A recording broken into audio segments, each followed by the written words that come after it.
Eee, yang sering kali terlupakan di sini adalah bahwa, apa yang kemudian menjadi agenda teman-teman Wahabi dan Salafi ini, memang mereka di sana core-nya begitu. Mereka Mhm, ingin itu yang dianggap sebagai dakwah dakwah, mhm, mhm, bahwa Nabi itu ya, mhm, sangat menentang praktek-praktek yang dianggap seperti mengganggu ya, akidah umat Islam. Ini mhm, dalam perspektif mereka. Nah, apakah kalau kita tanya misalkan ya, apakah mhm, Maulid itu mengganggu akidah atau mhm, tidak? mhm, Apakah mhm, kemudian, mhm, begawe itu mengganggu akidah apa tidak, ya? mhm, Kemudian ziarah makam, ya, padahal Rasul sudah mengatakan, "Kuntu nahaitukum an ziyaratil qabri," kata Rasul kan. "Dulu memang aku pernah melarang, tetapi, orang tidak lagi menyembah kuburan, meminta iya pada iya, kuburan, mhm, ya, mhm. maka aku bolehkan," kata Rasul. Nah, ini yang kemudian. Selamat datang di New Perspective.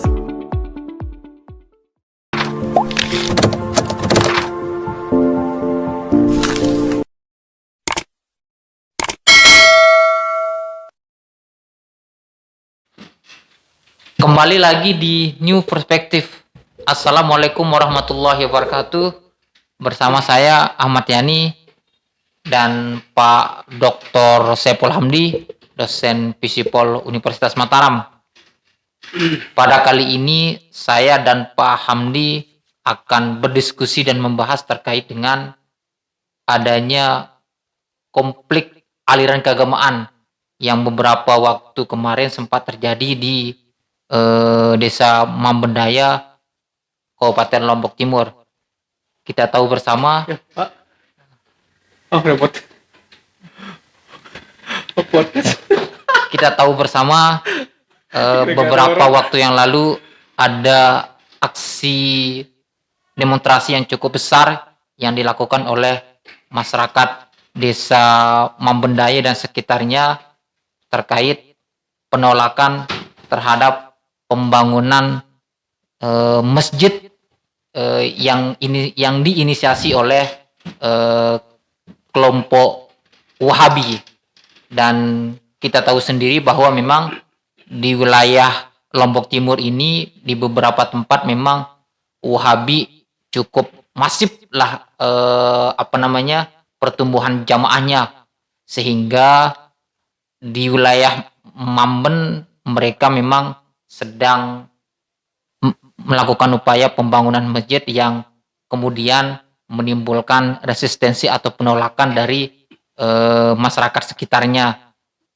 Meski memang pada akhirnya kemudian pemerintah Kabupaten Lombok Timur, dalam hal ini Pak Bupati Lombok Timur, menerbitkan surat keputusan untuk penghentian pembangunan masjid tersebut. Nah, Pak Dokter, terkait dengan adanya konflik keagamaan yang ada di Mambendaya, Lombok Timur ini, saya tahu sendiri kan Pak Dokter cukup lama lah melakukan riset terkait dengan aliran keagamaan yang ada di Lombok Timur, khususnya terkait dengan perkembangan daripada kelompok Wahabi ini yang pusatnya kita tahu sendiri ada di baginya ke Aimal begitu.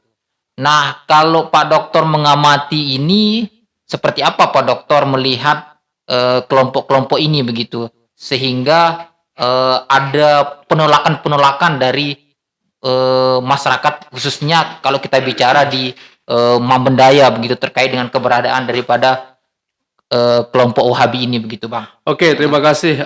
Hari ini kita membahas Mhm, tentang salah satu mhm, fenomena mhm, sosial yang ya, sebenarnya sudah menjadi PR besar ya bagi mhm, masyarakat maupun pemerintah kita terkait mhm, dengan keragaman aliran mhm, keagamaan di mhm, dalam Islam sendiri, khususnya ya di ya, Lombok, Nusa Tenggara Barat. Jadi Mas Yani, kita perlu sepertinya moving ya ya dari ya, perspektif yang melihat bahwa Islam di Lombok ini hanya terbagi dengan Islam waktu telu dengan waktu lima atau waktu tiga dengan waktu lima, yang selama ini banyak ditulis oleh beberapa mhm, antropolog ya, mhm, termasuk Erni Budiwanti, mhm, kemudian Stephen Siderat dan tokoh-tokoh yang lain. Nah, cuman mungkin dalam perkembangannya perlu kita mempertegas kembali bahwa identitas keislaman Sasak ini sangat beragam ya. Jadi tidak bisa kita melihat Sasak ini dalam konteks monolitik ya, dalam hanya satu Atau kacamata, satu keagamaan. tetapi banyak sekali segmen-segmen yang kemudian tumbuh belakangan ini. Jadi kita tahu ada seperti yang dikatakan Mas Yani tadi, ada kelompok Salafi atau yang lebih dikenal dengan kelompok Wahabi. Ada juga Jamaah Tabligh, kemudian ada LDII, ada Ahmadiyah, ada Persi. ormas-ormas yang lain ya. Nah, saya kira ini harus kita akui bahwa masyarakat Sasak ini sangat terbuka dengan munculnya aliran-aliran baru dari luar yang kita kenal dengan istilah Islam transnasional ya. Iya, iya. Mungkin kalau dalam politik sekarang kan ada PKS yang Iya, iya. dulu juga cerminan dari Ikhwanul Muslimin di Mesir, kemudian menjelma menjadi PKS. Kalau di Malaysia disebut dengan Partai PAS ya. Nah, apa yang terjadi Mas Yani? Kalau kita lihat bahwa keragaman masyarakat Sasak ini seharusnya perlu diakui bersama oleh tokoh-tokoh kita bahwa ini mengubah landscape ya, mengubah paradigma bagaimana perilaku-perilaku masyarakat kita harus lebih moderat gitu, harus lebih terbuka. Karena memang aneh yang kita dengar selama ini bahwa ada resistensi di beberapa daerah dengan pendirian tempat-tempat ibadah itu, tetapi lebih ke misalkan pendirian gereja, Iya, iya. pendirian pura misalkan ya di komunitas muslim. Tetapi ini adalah pelarangan pendirian masjid. Masjid. Nah, Iya, iya, ini, iya. ini saya kira Iya, ini yang menjadi dan uniknya agak gitu. lucu Ah, begitu ah, loh iya, bagi saya. Kok tiba-tiba masjid dilarang berdiri ini kan Iya, iya. apa ya, seolah kita ingin menghalangi dakwah teman kita sendiri, menghalangi kemudian pembangunan sarana ibadah ya, yang katakanlah ini sesuatu yang mulia, tetapi seolah-olah ini menjadi sesuatu yang horor begitu kan ketika mereka mendirikan masjid. Iya, iya. Nah, dengan kasus-kasus ini saya kira perlu edukasi, perlu pemahaman kepada masyarakat tentang bagaimana memahami kelompok-kelompok lain yang punya tradisi, yang punya kultur keagamaan yang berbeda begitu. Iya, iya. Jadi kalau kita lihat Lombok ini kan ada Nahdlatul Wathon ya sebagai kelompok mayoritas. Kemudian ada Nahdlatul Ulama ya, ada Muhammadiyah, ada kemudian ada Marakit ya. Iya, iya. Yang ada di Mamban sekarang ini dan di beberapa wilayah di Lombok.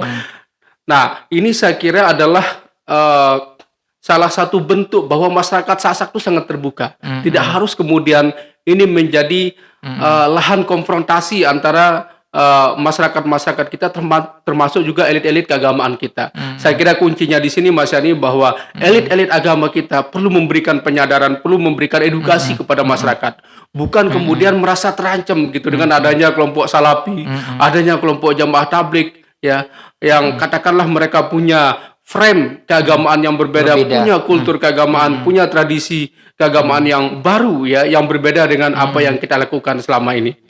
Nah, Bang, kalau saya tangkap begitu, munculnya penolakan yang terjadi dari masyarakat desa Mambendaya begitu terhadap pendirian tempat ibadah dari kelompok aliran Wahabi ini kan, seperti Abang katakan, memang kan banyak praktek-praktek keagamaan yang dilakoni oleh Wahabi ini kan berbeda dengan yang sudah lazim dilakukan oleh masyarakat kita sebelumnya begitu. Misalnya kalau Wahabi kan membid'ahkan ziarah makam, tahlilan dan sebagainya begitu. Padahal kan hal-hal seperti ini, praktek-praktek keagamaan seperti ini kan sudah lazim dilakukan oleh masyarakat kita yang cenderung bisa kita bilang lebih banyak beraliran Ahlus Sunnah wal Jamaah.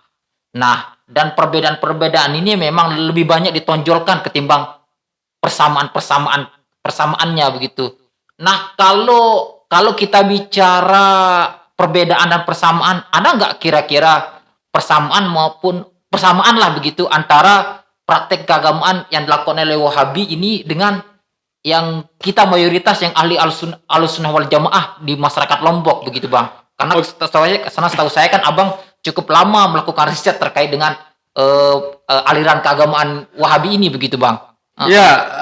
Kalau kita merujuk pada sejarah sebenarnya kan Wahabi ini adalah gerakan keagamaan yang kemudian punya agenda ya, mereformasi, mempurifikasi praktek-praktek yang dianggap tidak bersumber pada teks, ya, Iya, tidak iya. bersumber pada agama. Memang hadis yang sangat terkenal mereka gunakan adalah barang siapa ya yang menciptakan sesuatu yang baru ya dianggap sebagai bid'ah, wa kullu bid'atin dolalah wa kullu dolalatin finnar. Ini kemudian yang dijadikan sebagai dalil. Cuman yang perlu kita garis bawahi di sini adalah apakah semua bid'ah itu adalah sesat? Ya. Apakah semua bid'ah itu buruk? Ini yang kemudian menjadi ruang-ruang perdebatan yang tidak bisa kemudian kita strict juga begitu. Ini Iya, kritik saya sama teman-teman Salafi ataupun teman-teman Wahabi. Ketika mereka kemudian membid'ahkan ya praktek keagamaan yang tidak ada di zaman Rasul, ya. Kan semua ya tentunya tidak bisa di-cover oleh Rasul karena Rasul hidup beliau sangat pendek begitu ya. Iya, iya. Tidak semua kemudian bisa kita anggap bid'ah ya. Kalau bicara bank syariah nggak ada di zaman Rasul, masa kita anggap bid'ah? Kita Iya, anggap haram, kan lucu juga begitu loh. Kemudian maulid, oke, nggak pernah dipraktekkan oleh Rasul. Memang kalau kita lihat sejarah, maulid ini muncul di dinasti Fatimiyah ya, yang katakanlah memang dekat dengan kelompok Syiah Mas Yani. Tetapi kemudian teman-teman Sunni juga mengklaim bahwa kita perlu merayakan maulid ya, maulid Rasul begitu. Nah, di Lombok sendiri saya kira bagaimana orang Sasak yang sangat suka dengan selebrasi perayaan Begawi ini yang Iya, iya. kemudian dibesarkan begitu. Misalkan ada maulid adat ya, Iya, iya, orang harus menggunakan pakaian adat, kemudian ada juga musiknya di sana. Lalu kemudian kelompok-kelompok Islam mungkin ya kayak NW menyederhanakan lah, kita Iya, pakai pengajian aja begitu, nggak perlu pakai maulid adat ya, mengundang tuan guru memberikan ceramah. Nah, teman-teman Salafi karena ini menganggap bahwa ini tidak pernah dilakukan oleh Rasul, ini kemudian dibid'ahkan ya. Tetapi dalam tanda kutip ini perlu kita lihat apakah terminologi bid'ah ini haram atau tidak. Iya, iya, iya. Karena arti bid'ah ini itu adalah inovasi, artinya bada'a ya. Bada'a ya bada'u bid'ah ya, menciptakan sesuatu yang baru. Kalau orang mengkritik Salafi misalkan, apakah pernah Rasul ya atau sahabat-sahabat Rasul menggunakan ya ketika mereka naik haji menggunakan pesawat ya, masa harus menunggang unta misalkan ya. Iya, iya. Ini kan saya kira perspektif yang perlu juga menjadi kritikan buat teman-teman kita yang beraliran Wahabi ataupun ini, Salafi iya, ini. iya. Cuman Mas Yani, yang sering kali terlupakan di sini adalah bahwa apa yang kemudian menjadi agenda teman-teman Wahabi dan Salafi ini, memang mereka di sana core-nya begitu. Mereka ingin itu yang dianggap sebagai dakwah bahwa Nabi itu sangat menentang praktek-praktek yang dianggap seperti mengganggu ya akidah umat Islam. Ini dalam perspektif mereka. Nah, apakah kalau kita tanya misalkan ya, apakah Maulid itu mengganggu akidah atau tidak? Apakah kemudian Begawi itu mengganggu akidah apa tidak? Ya.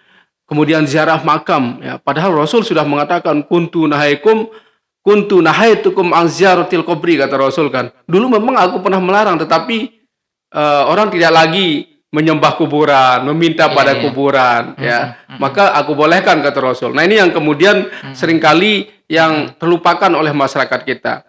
Memang teman-teman Salafi ini ya berbeda sedikit dengan Wahabi. Ini dua terminologi yang menjadi perdebatan besar Mas Ani. Bahwa teman-teman kita Wahabi sebenarnya tidak mau dikatakan Wahabi. Karena bersandar kepada Abdul Wahab, ya pendiri gerakan ini. Bahwa Abdul Wahab ini agendanya adalah Salafi. Mereka ingin kembali ke zaman Rasul. Bahwa mereka menganggap generasi Rasul sampai generasi ketiga itu adalah generasi yang terbaik. Ya. Memang ada hadis yang mengatakan khairu ummati alladzina yalunahum, kata Kornia, alladzina yalunahum, artinya kelompok-kelompok yang paling dekat denganku, kata Rasul. Iya. Nah, cuman kan Mas Ani, ini tidak sederhana, ini sangat kompleks, nggak bisa kemudian sedikit-sedikit kita membida'ahkan juga. Ya. Nah, apa yang terjadi di lapangan, memang teman-teman Wahabi atau tokoh-tokoh kita di Salafi ini ya, seringkali kemudian membabi buta, berceramah itu bid'ah, ini haram. Ya. Oke lah, itu bagian dari dakwah mereka begitu, kita paham-paham saja. Tetapi jangan kemudian ya ini diungkapkan secara liar di ruang publik. Ya. Ini saya kira yang menjadi keberatan dari teman-teman kita masyarakat Muslim lokal ya, termasuk NU, NW yang katakanlah mereka sangat akrab dengan praktek-praktek budaya misalkan ya. Contoh ini Mas Hani, kayak kita pada acara kematian ya, hari pertama, ketiga ya, nelu nyiwa ya, kemudian sampai 100 hari, orang mempertanyakan dari mana ini? Apakah ini Islam atau dari Hindu? Aduh, iya, iya, Ya, iya. karena memang tidak ada dalam teks ya. Tetapi misalkan anggaplah itu di luar Islam, sumbernya bukan dari Islam, cuman isinya adalah Islam. Islam, Apakah iya. kemudian itu kita anggap sesat? Iya, iya. Ya, ini saya kira Artinya ruang yang bisa ada diperdebatkan. akulturasi lah antar agama dengan budaya begitu Bang di situ. Ada akulturasi ini yang kemudian kenapa dakwah-dakwah Wali Songo itu cepat diterima dulu Iya, karena iya, mereka tidak menggunakan pendekatan yang katakanlah ekstrim tadi ya, bahwa ini tidak boleh kalau tidak ada di dalam teks begitu. Makanya seringkali saya mengatakan begini, kalau misalkan kita hanya bersandar pada teks ya, lalu kemudian yang di luar teks itu kita anggap haram atau bid'ah, maka sama dengan kita menyembah kitab suci, Iya, bukan menyembah Tuhan, ya kan? Kita menuhankan kitab suci. Ya oke lah kitabnya suci, tetapi kan tidak bisa kemudian kita sesempit itu menafsirkan begitu. Nah ini yang kemudian juga menjadi kritik kita bagi teman-teman teman-teman Salafi atau Wahabi. Nah kembali kepada sejarah tadi Mas Yani. Jadi kan Syekh Abdul Wahab ini ya mencoba melakukan purifikasi agama di abad ke-18 ya, 1700-an. Nah, tetapi beliau juga ditunggangi oleh kelompok politik yang pada waktu itu keturunannya Ibnu Saud yang menjadi raja sekarang di Arab Saudi itu sedang melakukan pemberontakan terhadap dinasti Turki Utsmani yang sedang berkuasa di Turki. Jadi ada pemberontakan ya oleh kelompok suku ini. Nah, untuk memperkuat gerakan mereka ini lalu kemudian mereka di backup oleh Syekh Abdul Wahab ini. Ini yang kemudian ada semacam konspirasi juga antara kedua elit ini begitu. Sehingga kalau kita lihat sekarang di di Mekah ya. Ya ini praktik Salafi ini yang berkembang, Wahabi ini begitu. Nah, Bang, tadi Abang menarik gitu. Ini kan banyak kita misalnya kayak saya awam lah terkait dengan politik, praktek-praktek politik aliran keagamaan ini. Saya cenderung hampir menyamakan lah antara pengetahuan saya begitu. Tapi tadi Abang menjelaskan lah begitu terkait dengan apakah Wahabi dan Salafi itu sama atau berbeda begitu. Nah, ini kan yang banyak kita tahu begitu. Nah, kalau memang misalnya antara Wahabi dan Salafi itu berbeda, apa yang menjadi perbedaan mereka dan apa yang juga menjadi persamaannya? Nah, kalau kita bicara kemudian dalam konteks misalnya di Lombok Timur yang saat ini sedang berkembang, misalnya kayak di Baginyake itu kan kita tahulah bagaimana sekarang perkembangannya. Apakah mereka itu kelompok Wahabi atau kelompok Salafi begitu, Bang? Dan kalau kita bicara di NTB, di Lombok, mana yang lebih besar? Kelompok Wahabi atau kelompok Salafi ini begitu, Bang? Ya, jadi begini Mas Hani. Jadi sebenarnya ini nggak bisa dipisahkan ya. Iya. Seringkali orang menggunakan istilah Wahabi pada satu saat ya, pada kesempatan yang lain juga menggunakan istilah Salafi. Iya. Jadi kalau Salafi ini kan jelas ya perspektifnya, manhajnya bahwa mereka ingin mendekati zamannya Rasulullah. Kembali ya Salafi ya, kembali ke ajaran yang dulu. Ya, yang mendekati zamannya Rasul ya, termasuk Khalifah Abu Bakar, Umar, Utsman dan Ali. Nah, berbeda dengan Wahabi ini sedikit ya semacam pengkultusan lah ini yang kemudian tidak disukai oleh teman-teman kita yang Wahabi. Mereka bilang kita ini Salafi bukan Wahabi. Nah, cuman kalau kita lihat dinamika yang berkembang, kelompok Salafi ini dibagi menjadi 3. Ya. Pertama ada yang disebut dengan Quietis Salafi. Jadi Salafi yang diam. Jadi Salafi yang diam ini adalah Salafi yang memang purely mereka bergerak dalam dakwah. Jadi mereka mendirikan pesantren, kemudian mereka tidak terlibat di politik. Ya ini yang kalau kita lihat bagaimana misalkan Salafi di Lombok Timur ya, Sunnah, kelompok Sunnah, kelompok Tuan Guru Manar misalkan, Jamaluddin ya. Jadi mereka benar-benar bergerak di dakwah. Tidak pernah kita dengar mereka terlibat di partai politik. Mereka kalau ada terlibat di partai politik, mereka tidak mau lah begitu. Ya, ini yang disebut dengan Quietus Salafi. Sebenarnya dalam praktik ibadahnya ini banyak mirip dengan katakanlah seperti Muhammadiyah. Muhammadiyah juga mengharamkan maulid. Nggak ada orang Muhammadiyah maulid gitu kan. Kemudian kalau bicara partai sedikit PKS agak mirip memang ya. Yang banyak tokoh-tokoh PKS yang tidak membolehkan maulid. Tapi sekarang udah mulai terbuka saya lihat ya. Karena mereka ada kepentingan memperluas beradaptasi basis ya, lah, memperluas basis. memperluas basis di Ah, ah, masyarakat. ah, ah. Kemudian ya ada beberapa kelompok ya jamaah tablik abu-abu lah antara purifikasi dan tidak, karena mereka masih kuat dengan nilai-nilai kultural juga kalau jamaah tablik ini. Ahmadiyah ini branding lain yang mungkin kita bisa bahas pada segmen yang lain, Mas Yani, karena bagaimanapun NTB ini PR kita masih teman-teman kita Ahmadiyah masih mengungsi sudah lama ya. Iya, iya, iya. Dan lama sekali mereka juga tidak punya KTP. Ini yang kemudian apakah negara ini melakukan kekerasan terhadap mereka ya ketika mereka stateless begitu, orang yang tidak ber-KTP, tidak bernegara artinya kan. Nah, jadi itu yang pertama, Quietus Salafi. Jadi saya melihat kayak Abu Hurairah di sini kan termasuk bagian dari cabang As-Sunnah yang ada di Lombok Timur di bagian Nyaka. Ya, jaringannya masih satu jaringannya. Ya. Kemudian ada juga di daerah Suralaga namanya Ibnu Abbas. Pokoknya nama-nama sahabat pasti mereka brandingnya kembali kepada As-Sunnah itu ya. Salafi As-Sunnah ya. As-Salafi, Jadi Quietus ya. Salafi. Kemudian ada juga masanya yang disebut dengan political Salafi. Ya, Salafi politik. Jadi ada PKS, ada Ikhwanul Muslimin. Mereka ingin bahwa Islam ini harus berada di parlemen ya, untuk bagian dalam politik. Pemerintahan lah begitu. Ya, aktif di pemerintahan ya. Kalau misalkan mereka tidak terlibat di pemerintahan, jadi mereka tidak bisa memperjuangkan Islam ya, termasuk memperjuangkan nilai-nilai keislaman di beberapa negara lah begitu. Ya, ini pendekatan mereka ya masih soft ya, tidak menjadi bagian dari radikalisme. Tetapi kasus misalkan Ikhwanul Muslimin di Mesir, ini kan saya kira banyak sekali kekerasan yang terjadi. Memang ini kan kelompok-kelompok ini muncul Mas Yani sebagai respon terhadap dominasi kelompok-kelompok kolonial dari Eropa pada waktu itu. Jadi mereka ingin mengembalikan spirit keislaman, bagaimana Islam berkuasa pada Khalifah Umar ya, dan khalifah-khalifah yang lain. Ini yang kemudian dikembalikan. Ini yang disebut dengan politik Salafi. Nah, yang terakhir ini yang disebut dengan jihad Salafi jihadis ya, Salafi jihadis ya, jihadis Salafism. Jadi mereka ini sudah menjadi faksi yang sangat eksklusif ya, tidak mau tahu ketika mereka berbeda, mereka akan melawan. Misalkan munculnya kelompok Al-Qaeda, munculnya kelompok ISIS yang sangat terkenal kemarin ya, yang bisa mempengaruhi dunia. Bayangkan coba. Jadi kelompok ISIS ini kan muncul dari mana-mana, dari Inggris, dari negara-negara Eropa yang ingin kemudian terlibat dalam propaganda khilafah Islamiyah.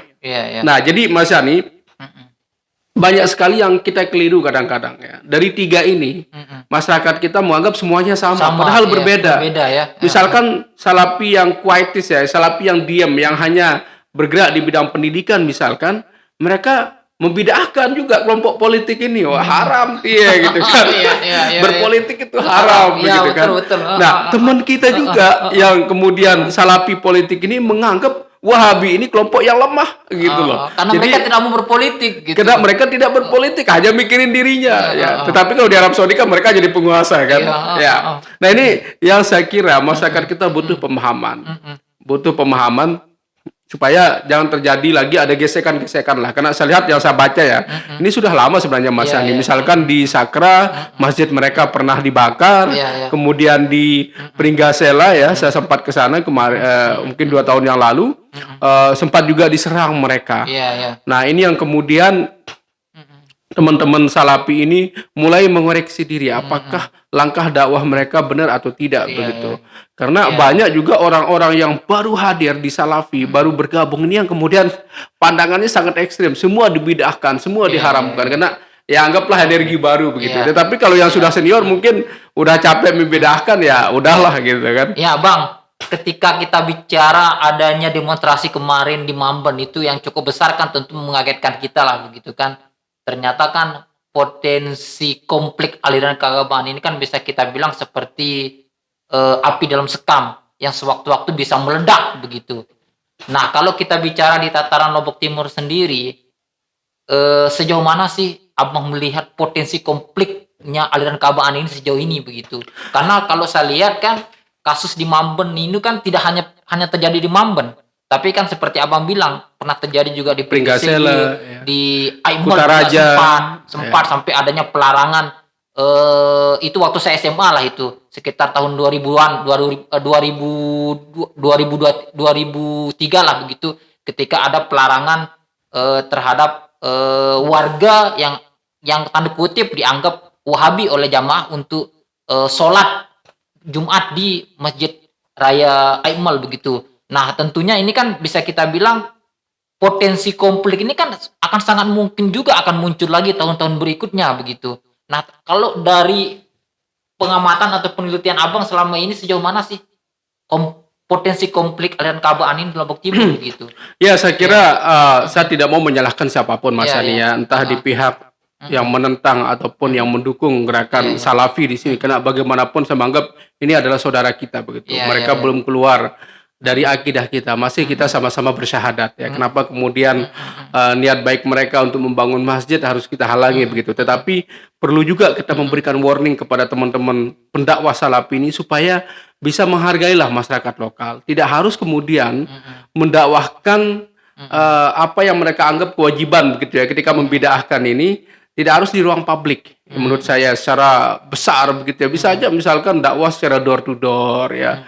Bisa menjambangi warga, itu kan saya kira strategi yang lebih bagus daripada kemudian ya berdakwah di setiap mimbar masjid lalu kemudian membid'ahkan, mengkafirkan. Saya kira ini juga keluar dari konteks keberislaman kita. Tetapi Mas Yani, saya tidak melihat teman-teman Salafi ini radikal dalam artian melakukan kekerasan begitu. Makanya kalau misalkan ada demo kemudian ada kekerasan, ini saya kira perlu kita tentang juga. Jangan sampai kita menimbulkan radikalisme baru begitu. Apalagi di sana di belakang saya lihat yang kemarin kan ada tergabung Marakit, ada NW, ada NU. Masa mau jadi radikal gitu kan? Sementara Gus Dur sendiri sudah ke Israel. Bayangkan Israel membombardir rakyat Palestina, Gus Dur berani kemudian ingin berbicara tentang hak kemanusiaan, ya, bicara tentang toleransi. Masa kita mengaku aliran moderat, aliran wasatiyah, tiba-tiba kemudian melakukan radikalisme ini? Saya kira seandainya kalau Tuan Guru Bajang mungkin kapan-kapan kita undang beliau berbicara tentang Islam wasatiyah, ini kan tidak boleh ini. Islam kebangsaan lah gitu ya. Ya, Islam garis tengah kan. Islam garis tengah. Tidak boleh kemudian ini berlanjut menjadi gerakan radikal. Cuman saya menganggap begini Mas Yani, bisa jadi bahwa apa yang terjadi kemarin ini kan kekhawatirannya tokoh-tokoh kita terhadap tumbuhnya gerakan Salafisme. Ya. Tetapi tidak kemudian kita harus menutup masjid mereka. Ini yang keliru menurut saya. Masa teman-teman yang non muslim aja kita sangat toleran ya. Teman-teman kita sesama muslim tidak toleran. Ini kan sesuatu yang lucu menurut saya, yang keluar dari kerangka berpikir keislaman kita begitu. Yang selama ini kita menganggap diri kita moderat toleran, terbuka ya. Lalu sesama sahabat kita malah tidak mau menerima. Sama kayak kasus Ahmadiyah. Ahmadiyah ini masih saudara kita ya. Tidak harus kemudian kita merusak masjid mereka. Bayangkan tempat ibadah kita rusak loh. Ya. Merusak masjid mereka. Kemudian mereka hidup kalau kita lihat di pengungsian ya. Satu keluarga itu dia hanya terpisah dengan kelambu.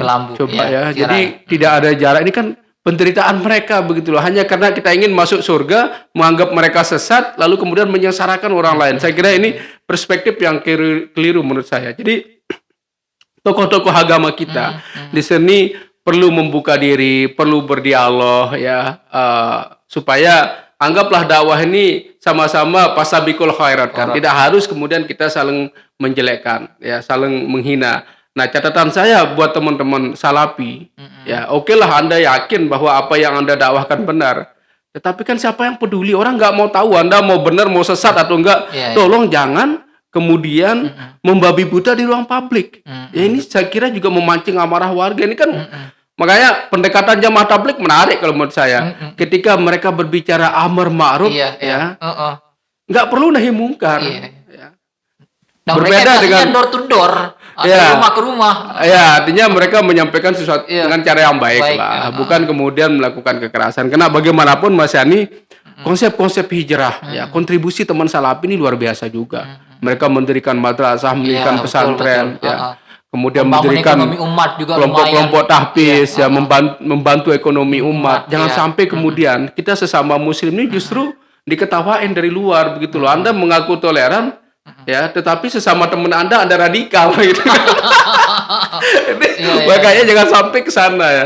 Jadi kita harapkanlah bahwa perlu ada dialog yang lebih kuat lagi antara warga kita. Nah, pemerintah sendiri ini saya kira menjadi catatan juga ya. Pemerintah bukan kemudian ya, lalu kena alasan kondisivitas ya, masjid mereka dilarang membangun. Saya kira ini juga keliru nih ya. Artinya bahwa mungkin depending iyalah untuk sementara. Jangan sampai kemudian kita juga melarang. Ini kita terkena kasus HAM juga. Orang mau bangun masjid kita larang kan. Nah, bagaimana PR pemerintah kemudian ya mengundang kedua beberapa agen yang berkonflik ini duduk bersama menyamakan persepsi. Ini saya kira sangat penting Mas Hani. Bagaimana pemerintah kemudian memfasilitasi itu. Anda boleh bangun masjid tapi tolong dong jangan Anda pakai mikrofon membedakan orang lain gitu. Apa susahnya sih? Kenapa kemudian harus teriak-teriak dipakai mikrofon kan? Nabi nggak begitu caranya ya. Nah, ini yang saya kira juga menjadi kritikan kita lah buat teman-teman yang beraliran salafi ini. Jangan sampai kemudian nilai-nilai lokalitas kita, kesasakan kita, ya walaupun Anda sudah berbeda begitu, tidak menghargai budaya lokal, tetapi anggaplah kita ini masih tinggal di Lombok, begitu kan.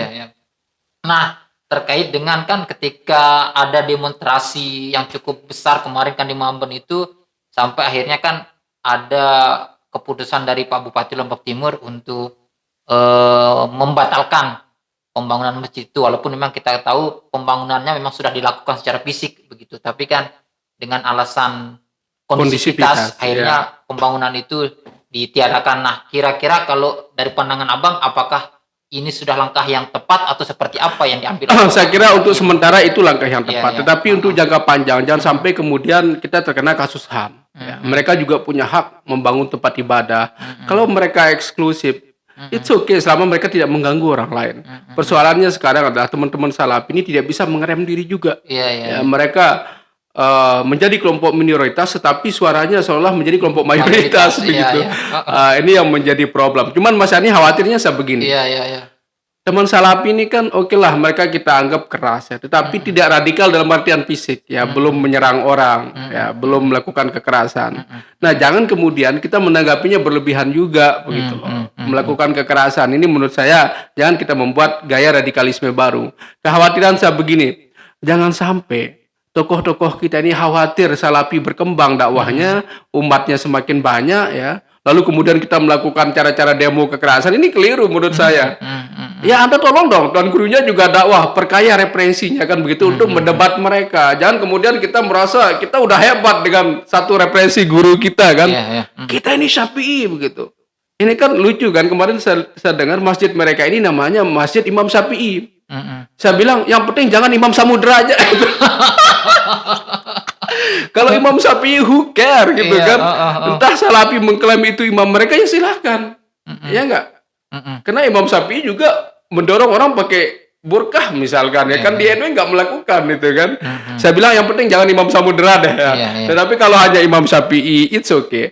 Artinya bahwa poin saya di sini tokoh-tokoh kita ini ya Anda berdebat secara intelektual. Jangan kemudian takut jamaah Anda lari ke sana begitu lalu kemudian melakukan demo, melakukan aksi menutup masjid orang. Saya kira ini menurut saya mungkin menjadi pertimbangan lah Mas Yan. Siap. Ya, pemirsa, sekian diskusi kita dengan Pak Dr. Saiful Hamdi. Saya tidak akan mengambil kesimpulan apapun, semuanya kembali kepada perspektif dari masing-masing.